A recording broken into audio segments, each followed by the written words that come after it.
worst fears are that we, the field, the technology, the industry, cause significant harm to the world.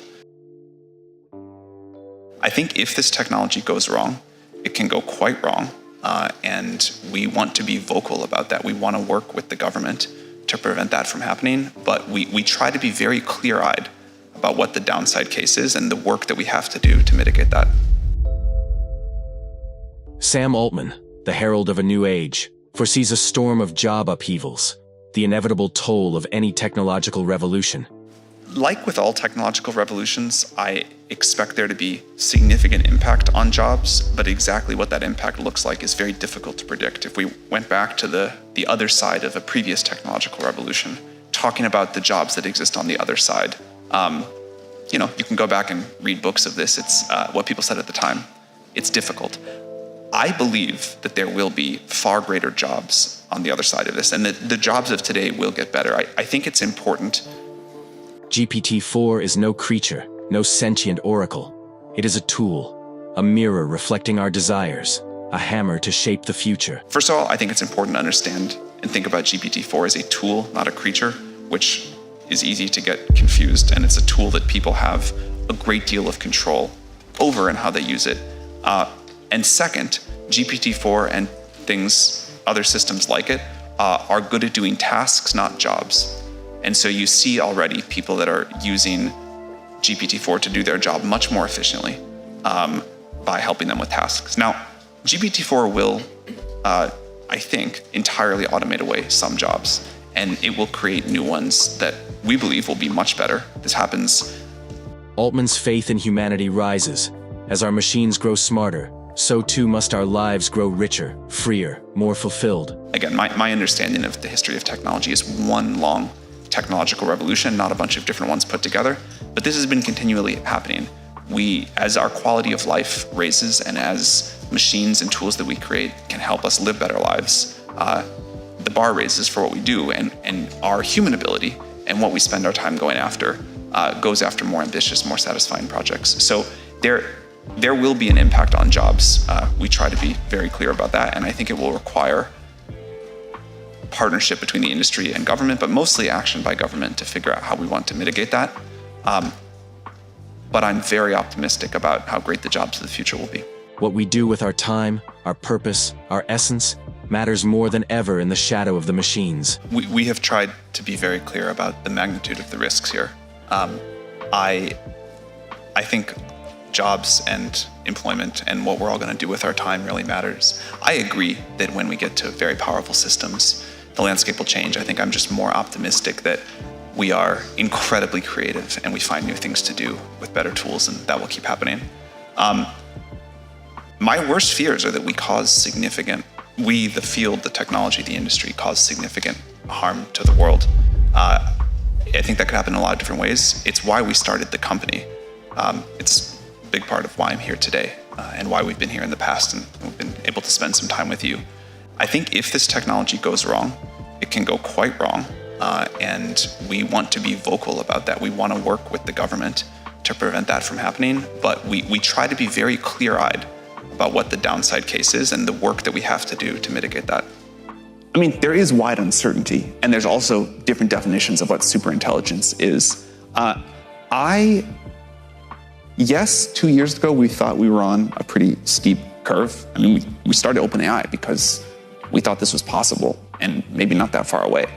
And it has gone well, but we hoped it was going to go well. Like we believed in deep learning as this unbelievable new discovery of humanity, and we thought it could go here, and we had a duty to get it here and to make it go well and to broadly share the benefits. But yeah, we did think we could get here, and we still believe we can get here. It's not for sure. There's a ton of hard work, a ton of research and engineering still to do, but I think it's possible. And I think it's possible not super far in the future. I expect that in 2025, we will have systems that people look at, even people who are skeptical of current progress, and say, wow, I did not expect that. That does change what. Like what? Agents are the thing everyone is talking about, I think for good reason. You know, this idea that you can give an AI system a pretty complicated task, like a kind of task you'd give to a very smart human, that takes a while to go off and do and use a bunch of tools and create something of value, that's the kind of thing I'd expect next year. And that's like a huge deal. We talk about that like, oh, this thing is going to happen. But that's like, if that works as well as we hope it does, that can really transform things. He likens this technological leap to uncovering the laws of the cosmos, a momentous revelation etched into the fabric of reality. I think the technology itself, to the degree you believe deep learning is just like, sort of like a law of physics, and that we discovered an important new piece of science, then yes, that part will be done by lots of people. Everybody has their analogy for what AI is like. I saw Sundar's gonna be here. He talks about it like electricity. A whole bunch of others. People talk about like the Industrial Revolution. Some people talk about like the Renaissance. The one I like is the transistor. There was a thing, a scientific discovery that a few companies discovered first, that transformed our society, that scaled unbelievably well. Like, when people talk about scaling laws, the best analogy for that, I think, is Moore's Law. And that came to be used by a lot of companies in all of the world. Like, look at all the things in this room with transistors, but we don't think about that as a transistor device, and we don't think about Google as a transistor company, even though they wouldn't be here without one.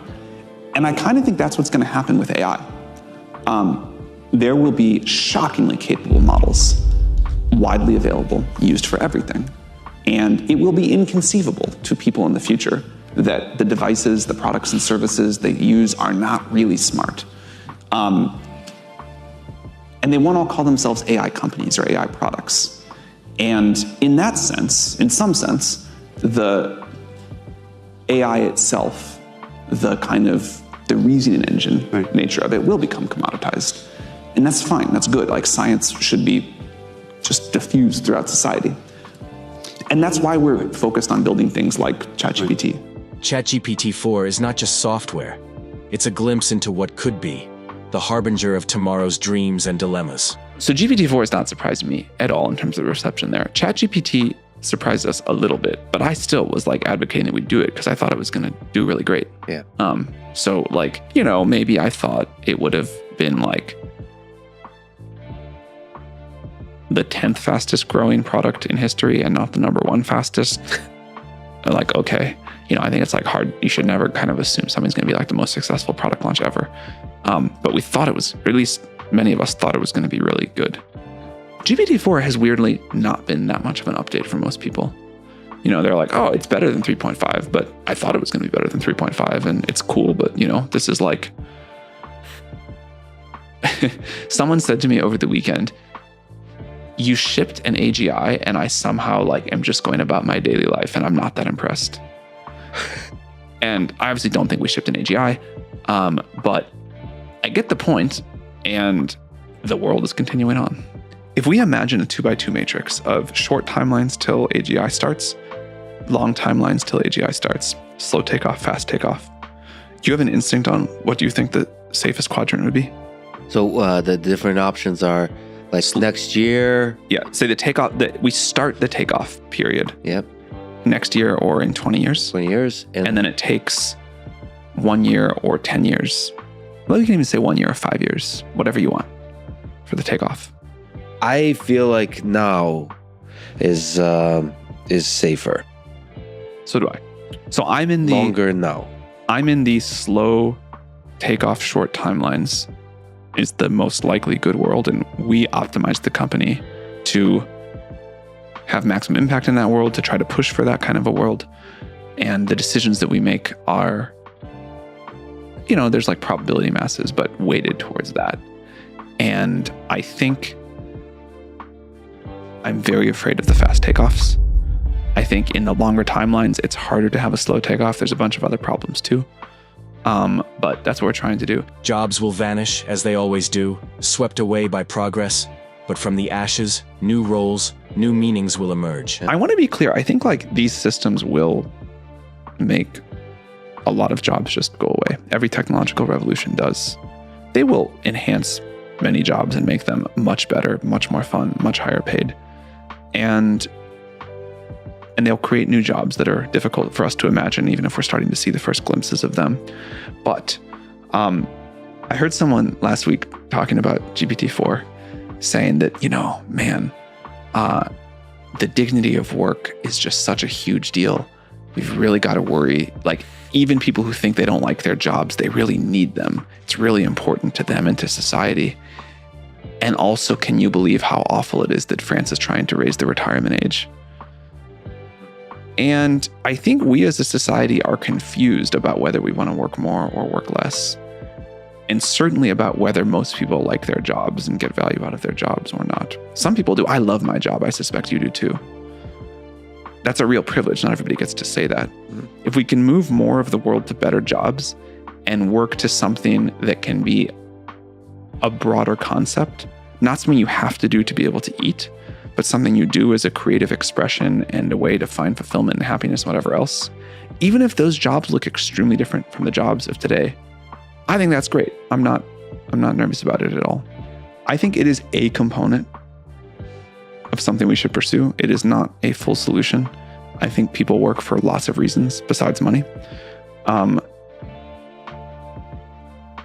I think we are going to find incredible new jobs, and society as a whole and people as individuals are going to get much, much richer.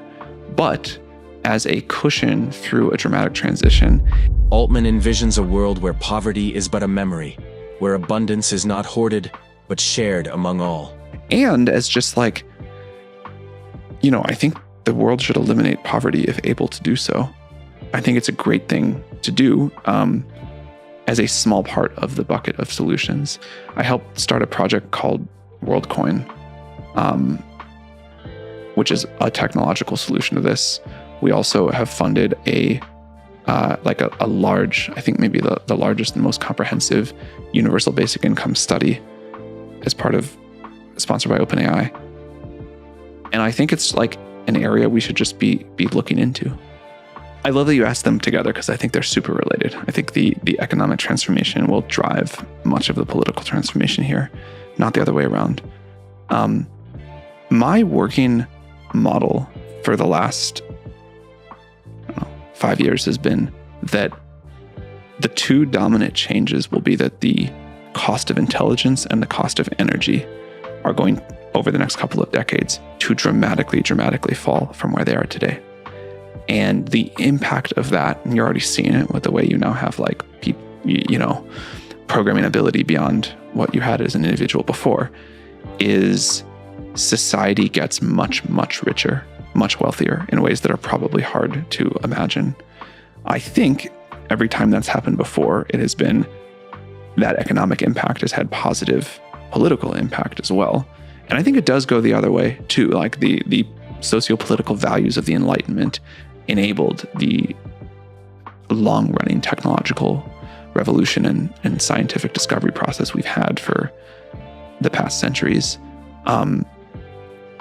But I think we're just going to see more. I'm sure the shape will change, but I think it's this long and beautiful exponential curve. He shuns the shadows of communism, wary of its chains, yet yearns for a society that uplifts without oppression. I recoil at the idea of living in a communist system.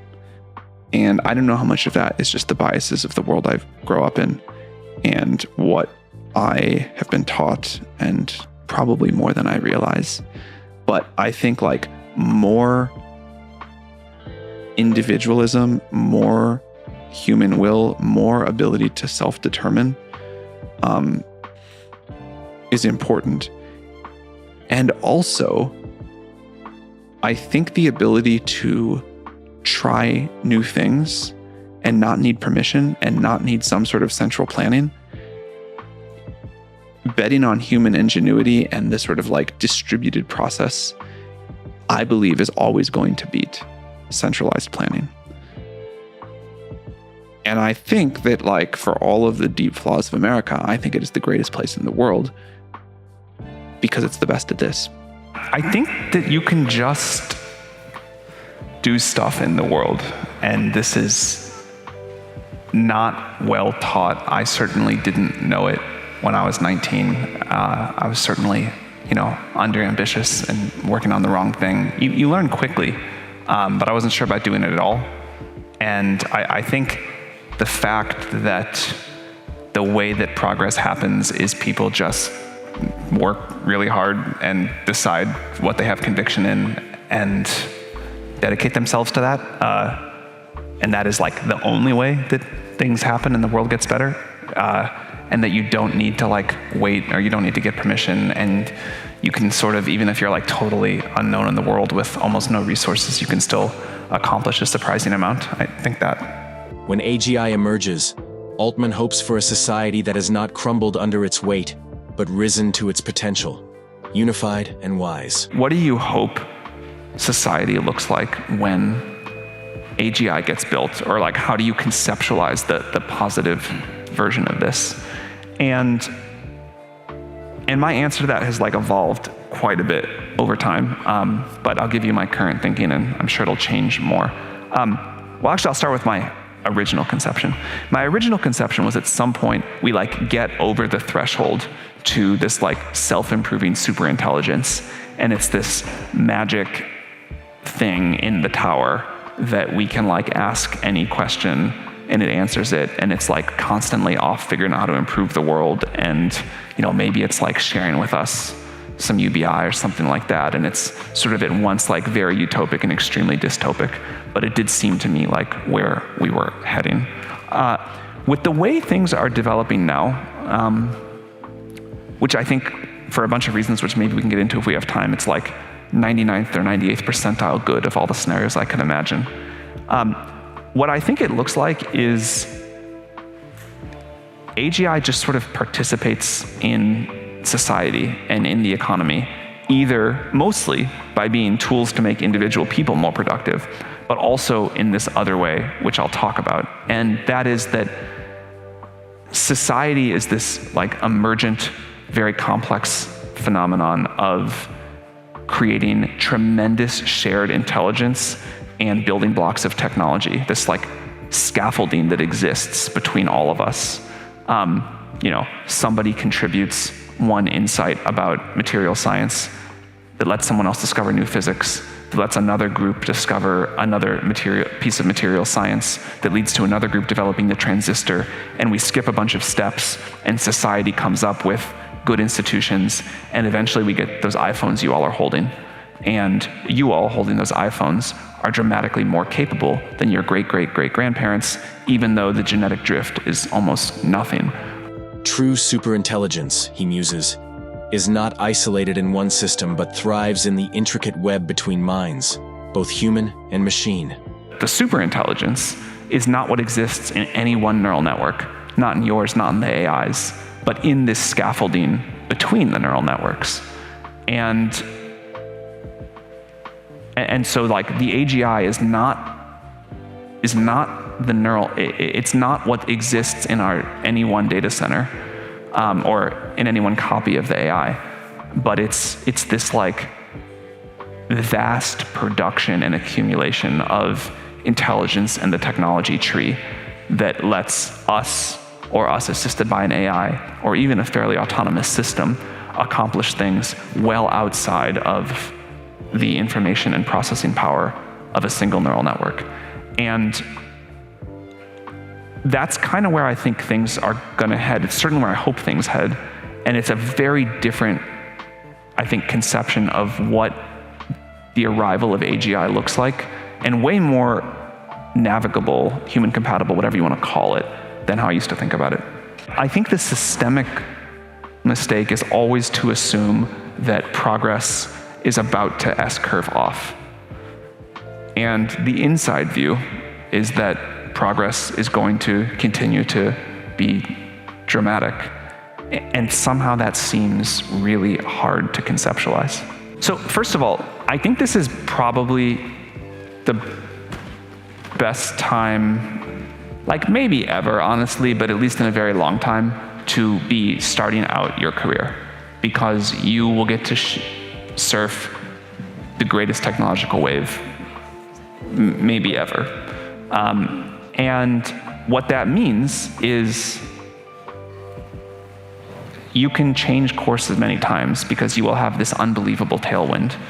And you also will benefit from being very adaptable and very resilient and sort of pivoting on a dime, for lack of a better word.